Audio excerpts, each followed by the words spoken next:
Hi, welcome to another video with me, Tanya Ross of TDR Academy of Movement and Therapy.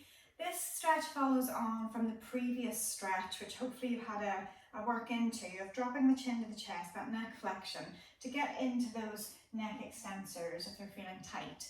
The next stretch that we're taking you through is a retraction stretch. It's also going to get into those deep extensors at the back of the neck. So when you're doing this, I want you to be quite sort of slow and sensitive with it. The usual rules of holding the stretch until you get that ease in it doesn't apply with this one. So if you've watched our video on how to stretch, the principles are very important when you're stretching, but because of the nature of this retraction movement that we're going to take you into, yeah, it kind of cuts off the windpipe a little bit depending on how strong you go in. So it's not a stretch that I'm going to recommend that you hold for a long time. So with this stretch, what we're trying to get, if you're maybe in like a forward posture with the head, maybe it's only subtle, but what we're trying to get is this length to come back into the neck. Feeling like it's lengthening, as if somebody's pulling you at the back of your skull and pulling you upwards. So with this movement, the chin stays on the horizon, so in theory a good postural position. So you're not dropping your chin to your chest like in our previous neck flexion video.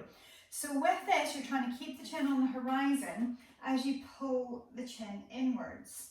So with that movement, it's almost like you're going to, call it chicken neck. You're stretching the chin forward and then you're tucking it back in again. So it's going to feel like you're pulling, almost like the palate, pulling it backwards inside the head. Now the further that you do that, if I pull that in really strong, I can't really speak because it's going to move into the windpipe. It's going to cut off that area. So with this, I don't recommend that you hold it for a long time. Maybe you do, say for example, 5 seconds and then release and then repeat 5 or 6 times, depending on what it feels like you need to do to get some release back in there. So with this position, if you find that's quite difficult, it could be mobility of just repeatedly moving in and out. You could come in for those holds and then release. And with this movement, if you're finding that's uncomfortable to be active through it, then what you can use is your hand across your chin. So it's not that you're just pulling your jaw back, you're trying to use that to reinforce pressing the whole of the head back. So my hand is cupped around the chin and I'm directing my force directly back.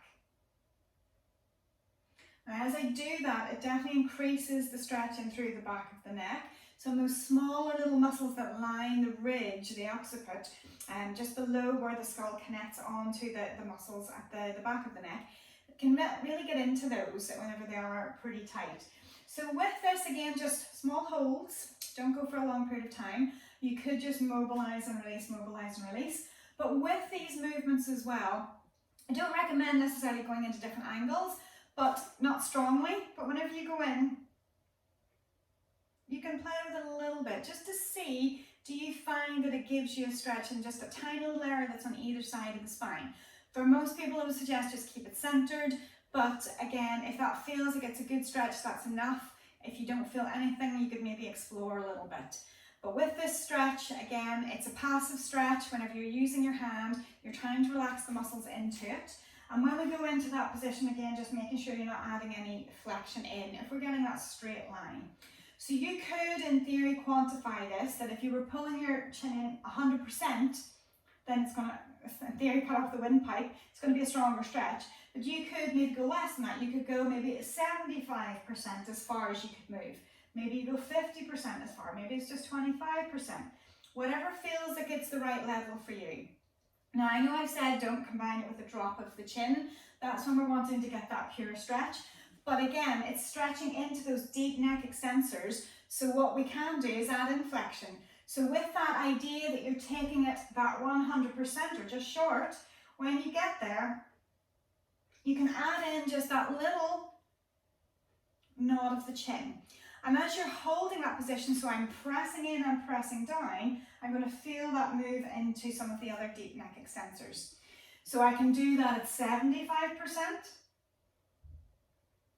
I'm going to get a little bit more movement. It's going to tap in a little bit lower. The same, maybe 50% retraction.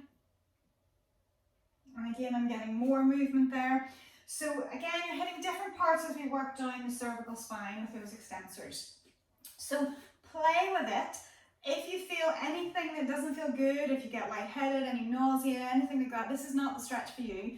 But if you don't have any particular ailments in that sense, then it's a good stretch to try. Always important, especially when we stretch the neck, just to make sure you do get some advice if you have any issues in and around there, some professional advice, just to be sure. But try these if they feel good to do, maybe even putting a heat pack on, or you've done a warm up first of all, and that way hopefully those neck muscles feel a little bit more easy to stretch into. So I hope you find this useful. I hope it brings you some relief, especially if you suffer from headaches, tension headaches around there. It can be quite useful. So have a play with it, don't go mad, and hopefully you'll get a release in through those tissues. Leave us a like for the video if you've liked our content. Leave us some feedback in the comments below, we really appreciate them. And also subscribe to our channel to get some more information. But otherwise, keep checking out our videos, and yeah, hopefully we'll see you again soon. Thanks for watching.